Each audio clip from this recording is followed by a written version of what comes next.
সুপ্রিয় দর্শক, বাংলাদেশ টেলিভিশনের নিয়মিত আয়োজন ফ্যাসিবাদের দিনলিপি অনুষ্ঠানে আপনাদের সবাইকে স্বাগত জানাচ্ছি। আপনাদের সঙ্গে আছি আমি সাঈদ খান। আলোচনার জন্য আমার সঙ্গে আছেন দুজন অতিথি। আমার ডান দিকে রয়েছেন লেখক কবি স্বাগত টিপু। আমার সাথে আরও একজন অতিথি রয়েছেন, আমার সাথে আছেন আয়ান আহসান, সমন্বয়ক বৈষম্য বিরোধী ছাত্র আন্দোলন। ইতিহাস সাক্ষ্য দেয়, ক্ষমতালোভী কোনো শাসক যখন জনগণের মৌলিক অধিকার কেড়ে নেয় তখনই জনমনে জন্ম নেয় প্রতিরোধের অগ্নিবীজ। ফেরাউন, হিটলার, মুসোলিনি, স্ট্যালিন, ইদি আমিন সহ দেশ বিদেশের বিভিন্ন শাসক বিভিন্ন সময়ে মানবজাতির ক্যালেন্ডারের পাতাকে রক্তাক্ত করেছে। ফ্যাসিবাদের দিনলিপি অনুষ্ঠানের প্রতিটি পর্বে আমরা তুলে ধরি বিভিন্ন সময়ে নাগরিক অধিকার ভুলুণ্ঠিত হওয়ার চিত্র। এই আলোচনার মাধ্যমে আমরা চিহ্নিত করব গত সরকারের যাবতীয় ফ্যাসিবাদ, খুঁজে বের করবার চেষ্টা করব নাগরিক অধিকার নিশ্চিতের পথ, যাতে ভবিষ্যতে আর কোনো শাসক নাগরিক স্বাধীনতাকে লঙ্ঘনের সাহস না পায়। দর্শক, আজ 2 জানুয়ারি 2025। গত 16 বছরের শুধুমাত্র এই দিনটিতে কি কি ঘটেছিল অতিথিদের সঙ্গে আলোচনার আগে বিভিন্ন গণমাধ্যম থেকে সংগৃহীত কিছু সংবাদের শিরোনাম দেখে আসি।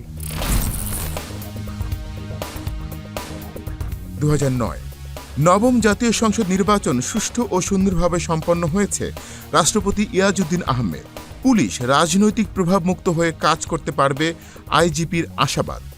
2010 বয়স্ক ভাতা পেলেন বাড়ির মালিক, চা বিক্রেতা ফিরলেন শূন্য হাতে।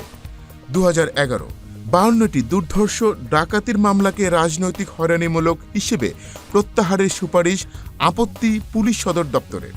ক্রসফায়ার বন্ধ হয়নি, নতুন প্রবণতা গুপ্ত হত্যা। 2012 অর্থনৈতিক প্রবৃদ্ধির হার 6% নিচে থাকবে। আইসিবির মন্দ ঋণ বাড়ছে, সরকারের পাওনা 110 কোটি টাকা। জীবনযাত্রায় ব্যয় বেড়েছে 12.96%। ক্যাব, সরকারের খাল, রেলওয়ের জমিতে ভবন বানাচ্ছে আওয়ামী লীগ নেতারা। 2014 রানা প্লাজা ধস, শ্রম মন্ত্রণালয়ের কর্মকর্তাদের বরখাস্ত আদেশ বাতিল। মৌলভীবাজারে ব্যবসায়ীরা খেলাপি আতঙ্কে। চট্টগ্রাম কাস্টমস হাউসে রাজস্ব ঘাটতি 1600 কোটি টাকা। 2015 চিফ হুইপ আব্দুল সালামের প্রিয় পাখি ময়না, এলাকায় ময়না ভাস্কর্য, সরকারি সড়ক, সেতু, স্কুল, হাসপাতাল সবকিছুতেই নিজের নামের সংযুক্তি। লক্ষ্মীপুরে নির্বাচনের আগে পরে নিহত 10, স্বজনেরা মামলাও করেনি। বিশ্ববিদ্যালয় ভর্তি একদিনের মাথায় জারি করা নির্দেশ স্থগিত। 2016 রাষ্ট্রপতির ভূমিকায় পরিবর্তন আনার ক্ষমতা সংসদের। আমরা শিক্ষাকে ব্যবসায় পরিণত করেছি, প্রধান বিচারপতি সিনহা। গুরুত্বহীন প্রকল্পে এআইআইবি থেকে ঋণ চায় রেলওয়ে। 4 ব্লগার প্রকাশক হত্যার তদন্ত এখনো শেষ হয়নি। 2017 সিলেটে হামলায় পণ্ড, নতুন বই প্রদানের পাঠ্যপুস্তক উৎসব। 2018 8,758 কোটি টাকা রাজস্ব ঘাটতি। দুদকের পর্যবেক্ষণ, নিম্নমানের নির্মাণ সামগ্রী সড়কের স্থায়িত্ব কমাচ্ছে। 10 কোচিং সেন্টার ও স্কুলের বিরুদ্ধে মামলা। 2019 একাদশ জাতীয় সংসদ নির্বাচনে আওয়ামী লীগ বিজয়ী, 110 জনই পেয়েছেন প্রদত্ত ভোটের 90% বেশি। ইউরোপীয় union terms Bangladesh vote trend. মুক্তিযোদ্ধা ভাতা, 6,500 মুক্তিযোদ্ধার ভাতা লোপাট। খুলনায় ডিজিটাল আইনে 2 সাংবাদিকের বিরুদ্ধে মামলা, গ্রেফতার 1। 2020 সরকার বড় না ব্যাংক বড়, অর্থমন্ত্রী আ.হ.ম মুস্তফা কামাল। পতন দিয়ে শুরু ডিএসইর নতুন সূচকের। Border killing rise matter of concern, FM। Road crashes killed 4,182, injured 7,931 in 2019 report. 2021 ডিবির তদন্তে বেরিয়ে এলো ব্যবসায়ীকে তুলে নিয়েছিল RAB. BIWTA misplaced 50 piece reverse pillars to facilities grievers. 2022 many laws turns futile. গাড়ি বিলাসে ঢাকার 2 সিটি, 86 জন কর্মকর্তার প্রাধিকারভুক্ত না হয়েও গাড়ি ব্যবহার। 2023 people suffer amid price hike high inflation. PCJSS records 235 rights violation in CHT. শুরুতেই যাচ্ছি শাখাওয়াত টিপুর কাছে, আজকের অতিথি। আমরা একটি সংবাদের শিরোনাম ধরে আলোচনায় যেতে চাই, সেটি হচ্ছে 4 ব্লগার প্রকাশক হত্যার তদন্তই এখনও শেষ হয়নি। সারা দেশকে নাড়িয়ে দেবার মতো ঘটনা ছিল এগুলো। এই তদন্তে হাত দেয়া হচ্ছে না কেন? ব্লগার প্রকাশক হত্যার সামাজিক স্বীকৃতির ভিত্তি কাদের দ্বারা রচিত হয়েছিল বলে আপনি মনে করেন? সরকার এই স্বীকৃতিকে কাজে লাগালো কিভাবে? যে সময়ে এই হত্যাকাণ্ডগুলো ঘটেছিল আওয়ামী লীগ সরকারের আমলে, আমরা দেখব যে বইমেলার সময় বিশেষত এই ঘটনাগুলো ঘটেছিল। বিশেষত শাহবাগে যে একটা জাগরণ মঞ্চ হয়েছিল, তারপর পরই নানা কিছুকে কেন্দ্র করে এই জায়গাগুলো সৃষ্টি হয়েছিল। কিন্তু এই জায়গাগুলো সৃষ্টি হওয়ার পেছনে সমাজে যে বিতর্কগুলো ছিল, মুক্তিযুদ্ধ বিরোধী নানা ধরনের বিতর্ক থেকে বিশেষ করে আস্তিক নাস্তিকের যে ট্যাগিং এর যে রাজনীতি, এই জায়গাগুলো কিন্তু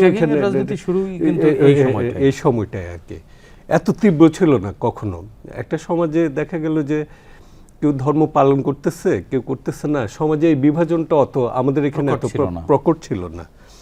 তো এই জায়গা থেকে ওই সময়কার কিছু আনন্যাচারাল ডেথ, যেটাকে আমরা আইনের ভাষায় বলি অস্বাভাবিক মৃত্যু, অনেকগুলো মৃত্যু দেখতে পাই, 4-5 জন। ইভেনকে প্রফেসর হুমায়ুন আজাদ আহত হইলেন, আমাদের বিখ্যাত অধ্যাপক বাংলা সাহিত্যের, বাংলা ভাষার লেখক। তারপর অভিজিৎ রায় বাংলা ভাষার লেখক, দীপন ছিলেন প্রকাশক, আরও অনেক প্রকাশক বা ব্লগারকে ইয়ে করতে দেখলাম আমরা। কিন্তু এই যে ঘটনাগুলো দেখা গেল যে এই ঘটনাগুলোর যারা ক্ষমতাসীন থাকে তারা এক ধরনের এটাকে পলিটিসাইজ করে, পুঁজি করেন, এবং এটা ক্ষমতা যাওয়ার পথ বা ক্ষমতা অন্যকে নাজেহাল করার পথ হিসেবে ব্যবহার করে। ফলে প্রকৃত ঘটনা কি হয়েছিল ওই তদন্ত আমরা জানি না, বা এটার বিচারটাও কিভাবে সম্পন্ন হয়েছিল এই জিনিসটা আমাদের কাছে স্পষ্ট ছিল না। এখন আমরা দেখতে পাইছি কিছুদিন আগে হুমায়ুন আজাদ হত্যা মামলা রায় হয়েছে, একটাই আমরা দেখতে পেলাম, বাকিগুলোর হয় নাই। এবং এটা দুর্ভাগ্যজনক, যে কোনো মানুষের, যে ধর্মেরই হোক, যে বিশ্বাসেরই হোক, মানে যে কোনো মৃত্যু হচ্ছে একটা দেশের জন্য, একটা সমাজের জন্য মঙ্গলজনক নয়। যে সমাজের নানা চিন্তা নানা মত থাকবে না, সেই সমাজটা বিকশিত হবে না। আমরা যদি এখন যে ইনক্লুসিভ সোসাইটির কথা বলি, সবার সম্মিলিত একটা সবাই মিলে বাংলাদেশ, তো ওই সমাজের কথাও যদি চিন্তা করি, আমরা যদি একটা সমাজের গণতান্ত্রিক বিকাশটা চাই, সকল চিন্তার মতকে ধারণ করার মতো একটা রাষ্ট্র আমাদের দরকার, এবং গণতান্ত্রিক রাষ্ট্র। আপনি দেখবেন যে ফ্যাসিবাদী স্ট্রাকচারের মধ্যে এই জিনিসগুলো ছিল না। অর্থাৎ মানে শাসক শ্রেণী তার সুবিধা অনুযায়ী তার মতটাকে যেভাবে ব্যবহার করা যায় নানা মাধ্যমে, ছলে বলে কৌশলে, এটা প্রশাসনিকভাবে হোক, আইনগতভাবে হোক, অন্যান্য কাজে এই জিনিসগুলো ঘটে এসেছে, যার ফলে এই বিচার বা তদন্ত কোনো কিছুই হয় না। আপনি দেখেন আমাদের যে 2 জন সাংবাদিক সাগরণী হত্যা মামলা, বছরের পর বছর মানে এই তদন্তের চলছে, এই জিনিসগুলোর কোনো সুরাহা হয় না।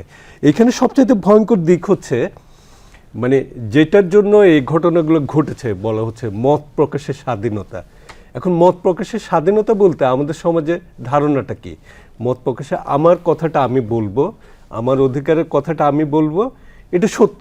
শ্রমিকরা তাদের কথা বলবে, কৃষকরা তাদের কথা বলবে, ছাত্ররা তাদের কথা বলবে, অধিকার থাকা উচিত।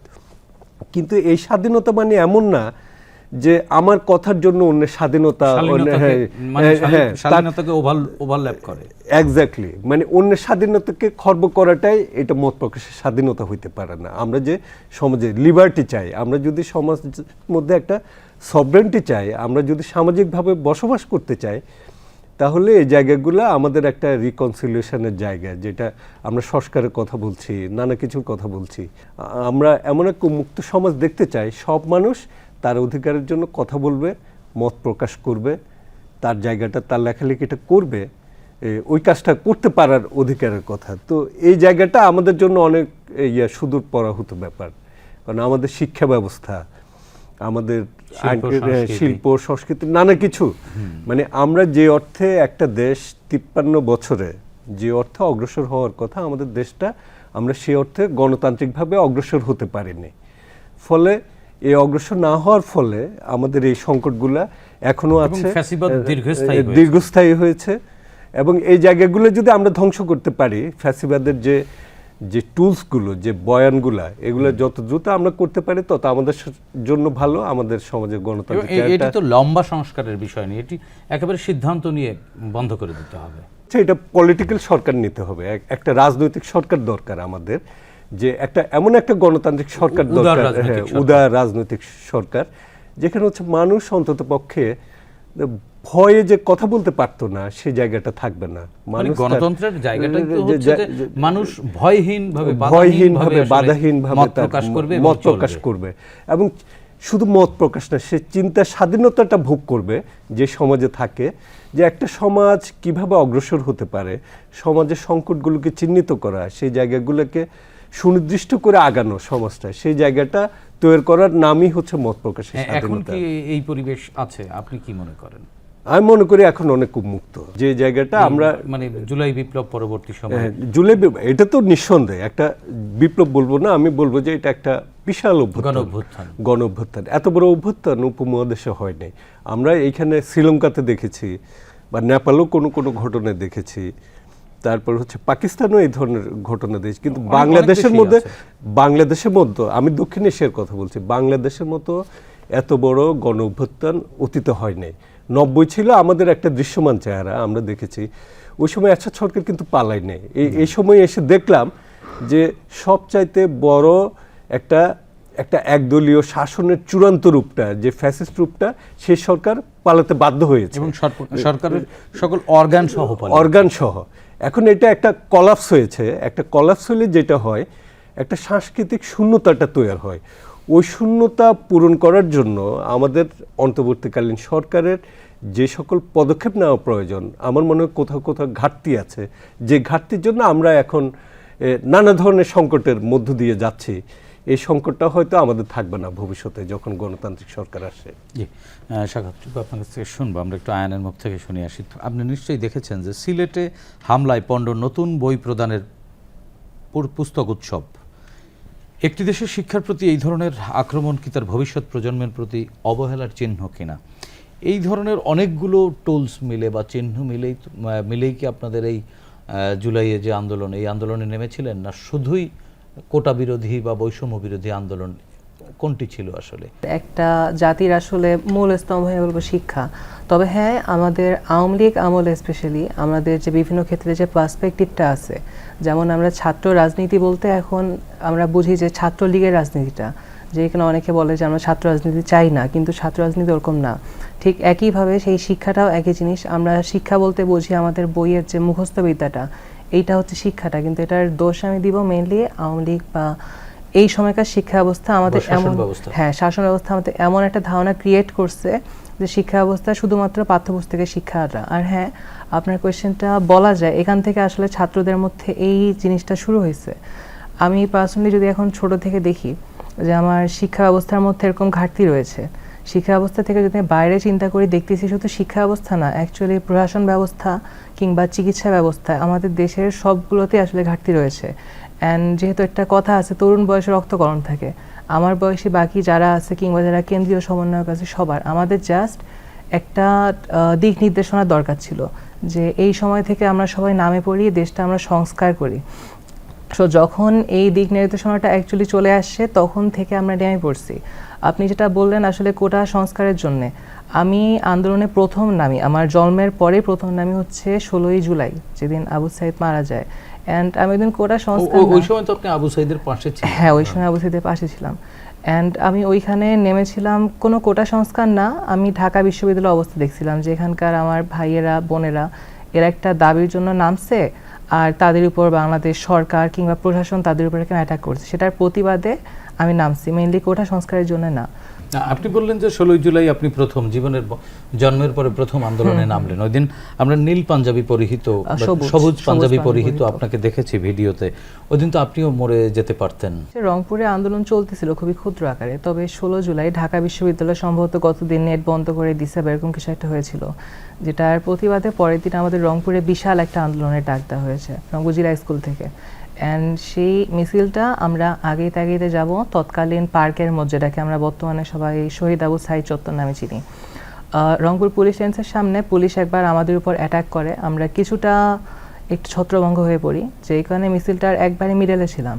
যখন আবু সাইদ চত্বরে যাই, আমার যাওয়ার হচ্ছে 2 মিনিট হয়েছে, তখন হয়তো আমি দেখলাম যে পুলিশ টিয়ারশেল মানে লাঠি চার্জ করা শুরু করছে, সবাই পিছায় যাচ্ছে, টিয়ারশেল মারতেছে।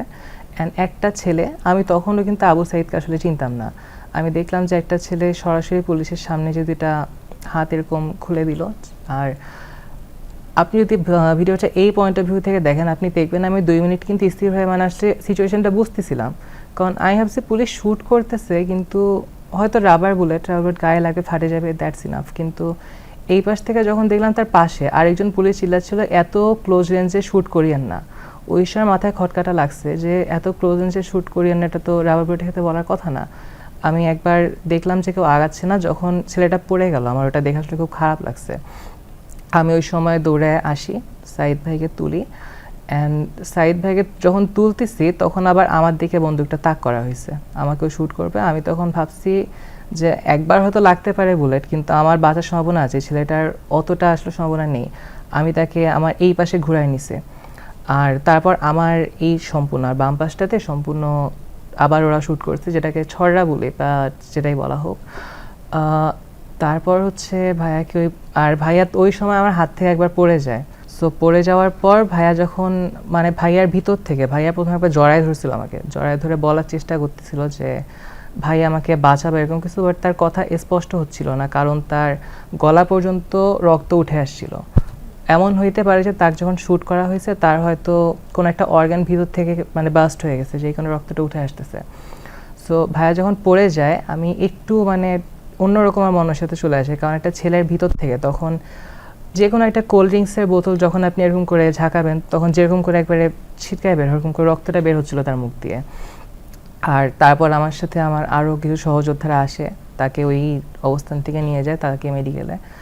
আর আমি মূলত এই দৃশ্যই কি আপনাকে আন্দোলনের মাঠে ধরে রেখেছিল কিনা? আমার এই দৃশ্যটা রেখেছিল, এবং তার সাথে দেখলাম যে একটা ছেলে মারা গেছে এই পাশে, পুলিশ স্টিল টিয়ার শেল আর বুলেট সব কিছু মারতে আছে।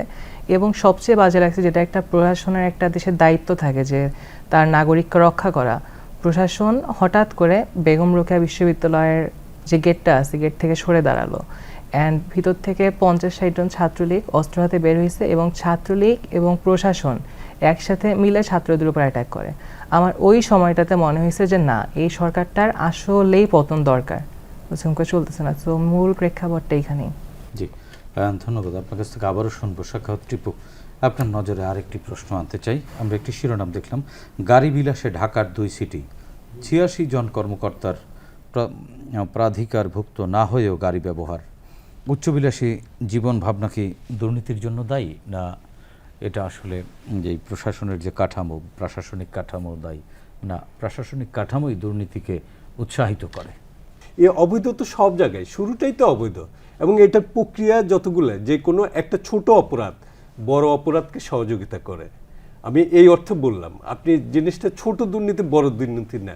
মানে একজন মানুষ যখন ছোট দুর্নীতি করে সে একটা মিথ্যা কথা বলে, একজন মানুষ সে যখন মিথ্যা কথা বললে ওই দুর্নীতি ঢাকার জন্য, তখন সে বড় দুর্নীতি করতে বাধ্য হয়, মিথ্যার পরিমাণটাও বাড়তে থাকে। শেখ হাসিনা রিজিমের সময় ছোট অপরাধ দিয়ে শুরু করে পরবর্তীতে পর্যায়ক্রমে হ্যাঁ হ্যাঁ এরকম আমরা দেখেছি। ধরেন হয়তো খুব ছোট প্রতিষ্ঠানে চাকরি করতো, হঠাৎ দেখি সে কলা গাছের মতো ফুলে পাজরও চালাচ্ছে।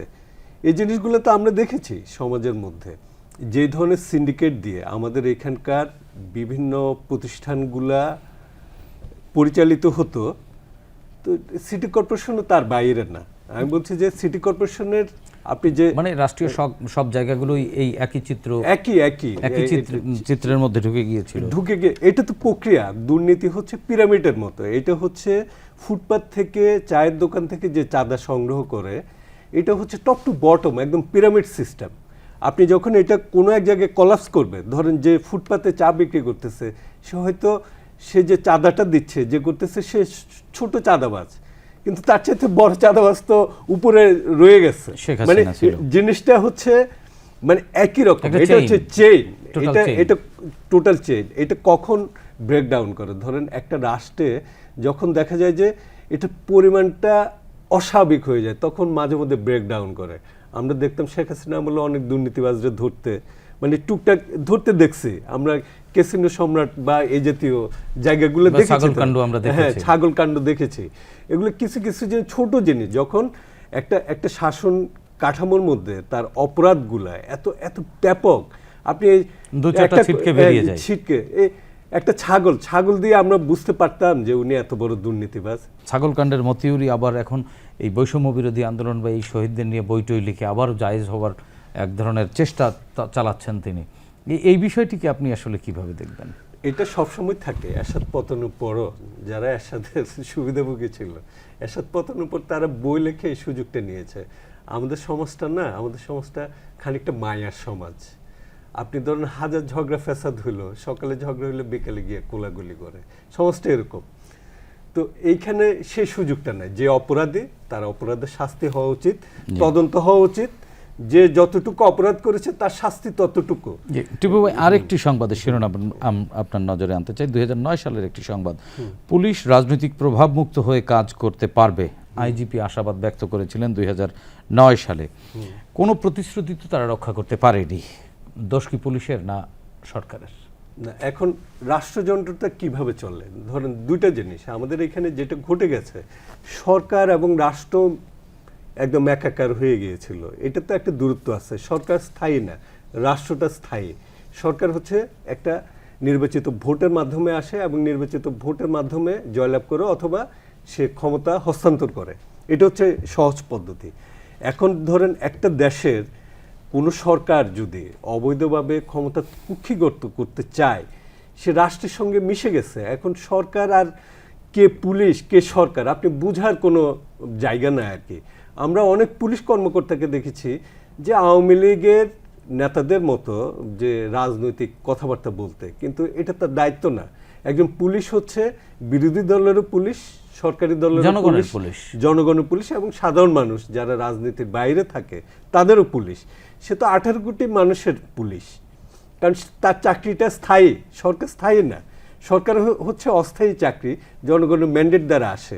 যখন একটা সমাজে ওই জায়গাগুলো ঘটে, আমরা হয়তো মানে ইনোভেশনমূলক কথা বলতে পারি যে জনগণের পক্ষে কাজ করবে, পুলিশ কোনো রাজনৈতিক দলের হয়ে কাজ করবে না, কিন্তু বস্তুত এটা করতে পারে না। করতে পারে না হচ্ছে আপনার রাষ্ট্রটাই যখন ফ্যাসিস্ট হয়ে ওঠে, তখন হচ্ছে এগুলো ফুলঝুরি ছাড়া। আমরা কি আসলে এই সিস্টেম থেকে বেরোতে পারবো? আপনি কি মনে করেন? আমি তো মনে করি পারবো। আমাদের সে সম্ভাবনার জায়গাগুলো তৈরি হয়েছে। আমরা হয়তো এখন ধরেন একটা অভ্যুত্থানের পর একটা ঘর ভাঙলে নানা টুকরা টাকরা নানা ধরনের, আমরা স্বাভাবিকভাবে যদি কোনো ঘর ভাঙে, আপনি দেখবেন যে ওই বাড়ির পিলারের জায়গা, খুঁটির জায়গা ভাঙা, কোনো জায়গায় ভালো, কোনো জায়গায় ইয়া। তো এইটা মেরামত করতে একটু সময়ের প্রয়োজন। আমরা মনে হয় সেই পথে অগ্রসর হচ্ছে। জি, আপনার কাছ থেকে আবারও শুনবো। আয়ান, আপনার কাছ থেকে আরেকটু শুনতে চাই। আমরা একটি সংবাদের শিরোনামে দেখলাম, জীবনযাত্রায় ব্যয় বেড়েছে 12.93%। Cab, consumers association of Bangladesh, cab এই তথ্য দিয়েছে। উপার্জন তো বাড়েনি, তাহলে মানুষের ঠিকঠাক চলতে পেরেছিল? আমরা প্রতিনিয়ত দেখেছিলাম যে দ্রব্যমূল্য বা বাজার দর এভাবে বাড়ছিল। গত ফ্যাসিস্ট হাসিনা আমরা দেখব কয়েক মাস পর পর খালি নতুন একটা করে প্রজেক্ট হাতে নেয়, প্রজেক্ট হাতে নিয়ে বিভিন্ন জায়গা থেকে টাকা আত্মসাৎ করে। সো এরকম আর বিভিন্ন দেশ থেকে ঋণের উপর ঋণ। এই ঋণগুলোর জন্য প্রথমত দেখাই তো যে এখন আপনি যদি 100 টাকা নেন, অবশ্যই আপনি 10 টাকার কাজ হলেও দেখাবেন। অ্যান্ড সেই 10 টাকার কাজটাকে মানুষ বলতো যে আমরা হাসিনা আসলে কিছু একটা করেছে।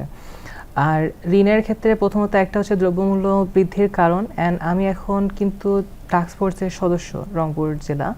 সো আমি ভোক্তা অধিকার এবং ক্যাবের সাথেও কাজ করছি। সো আমি যেটুকু লক্ষ্য করছি আসলে বাংলাদেশের মানুষদের মধ্যেও সমস্যা রয়েছে। যেমন ধরেন কিছুদিন আগে আমরা দেখলাম আলুর দাম অনেক বেড়ে গেছে। আমরা বিভিন্ন ধরনের আলুর কোল্ড স্টোরেজে গেলাম, তাদের থেকে শুনলাম যে আলুর দামটা আসলে বাড়ার কারণ কি, কিংবা এইসব সব শুনলাম। আবার অনেক ক্ষেত্রে জরিমানাও করেছি।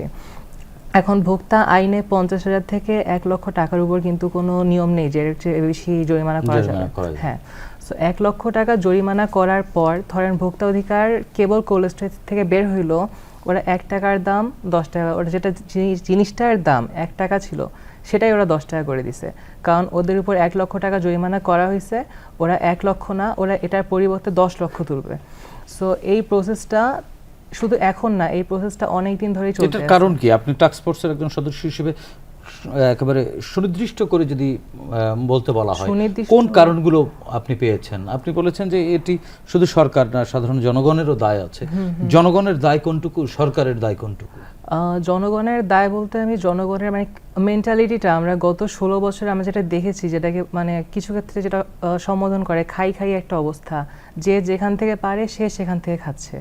সো এই মেন্টালিটিটা বাঙালি মানুষদের মধ্যে ঢুকে গেছে। কাউকে যদি 100 টাকাও দেওয়া হয়, সে সেখান থেকে 10 টাকা হইলেও তাই নেওয়াই লাগবে।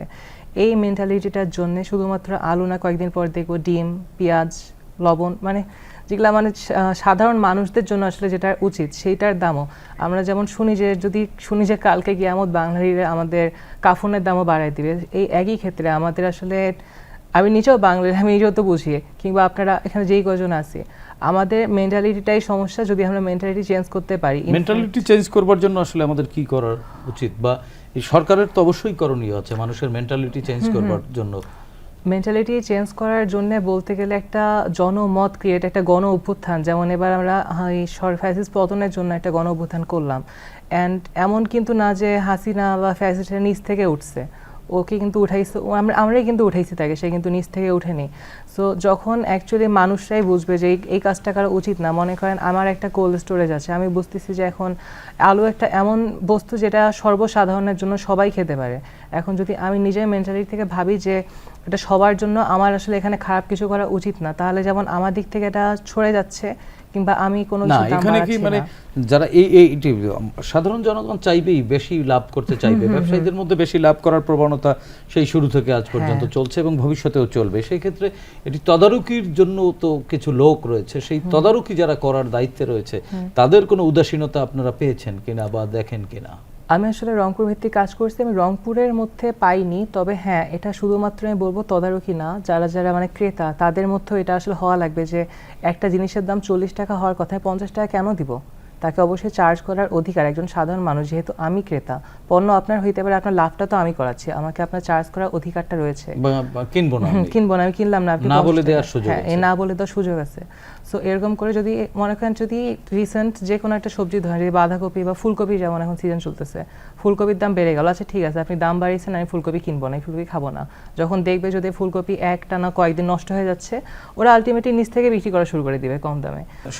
বর্তমান অন্তর্বর্তীকালীন সরকারের প্রতি আপনার পরামর্শ কি? ন্যূনতম যে সংস্কারটা করা উচিত, প্রথমত আমাদের একটা আওয়ামী লীগ আমলে 15 বছরে ভোটারের যে তালিকা, তারপরে আমাদের ন্যাশনাল আইডির যে সিকিউরিটিহীন হয়ে গিয়েছিল, যে আমাদের যে ন্যাশনাল আইডির যে তথ্য ফাঁস হয়ে গিয়েছিল, এই দুইটা কাজ খুবই গুরুত্বপূর্ণ একটা জাতির জন্য, একটা নেশনের জন্য খুবই এই কাজটা করবে। এবং একটা সুষ্ঠু মানে কি বলা যায় ভোটার তালিকা, সুন্দর ভোটার তালিকা, নির্ভুল ভোটার তালিকা চাই। আরেকটা হচ্ছে একটা সুন্দর ভোট করার জন্য যেটুকু সংস্কার করা দরকার, আমি মনে করি এই সরকার সেই উদ্যোগটা দ্রুত নেবেন, এটা সবচাইতে ভালো আর কি। আমার মনে হয় দেশটা যখনই গণতন্ত্রের পথে আসবে, আমার মনে হয় আইন শৃঙ্খলা পরিস্থিতি, বাজার পরিস্থিতি, নানা কিছু স্বাভাবিক হতে শুরু করবে। আয়ান, আপনার কোনো পরামর্শ বা কোনো প্রত্যাশা আছে কিনা? আমাদের এরকম আত্মসমালোচনাটা করা উচিত, শুধু আমার না, পুরো দেশেরই। কারণ যেটা আমি অলওয়েজ মানে বারবার উদ্যোগ করতেছি যে আমি এখনো ছাত্র, আমাদের ম্যাক্সিমাম ছাত্র, আমাদের এক্সপিরিয়েন্স নাই। আপনারা আমাদের ভুল ধরায় দিবেন, আমরা আমাদের ভুলগুলো অবশ্যই ঠিক করার সর্বোচ্চ চেষ্টাটা করব। ধন্যবাদ আয়ান, ধন্যবাদ শাখাওয়াত চুপ, আপনাদের দুজনকে। প্রিয় দর্শক, 36 জুলাইয়ের গণ অভ্যুত্থানের মাধ্যমে ছাত্র জনতা এ মাটির গর্ভে যে নতুন আলো প্রবেশ করিয়েছে, তা ধরে রাখার দায়িত্ব শুধু সরকারের একার নয়, আমাদেরও। বিভিন্ন স্থানে ঘটে যাওয়া মব ভায়োলেন্স, মব জাস্টিস ফ্যাসিবাদী সংস্কৃতিরই অংশ।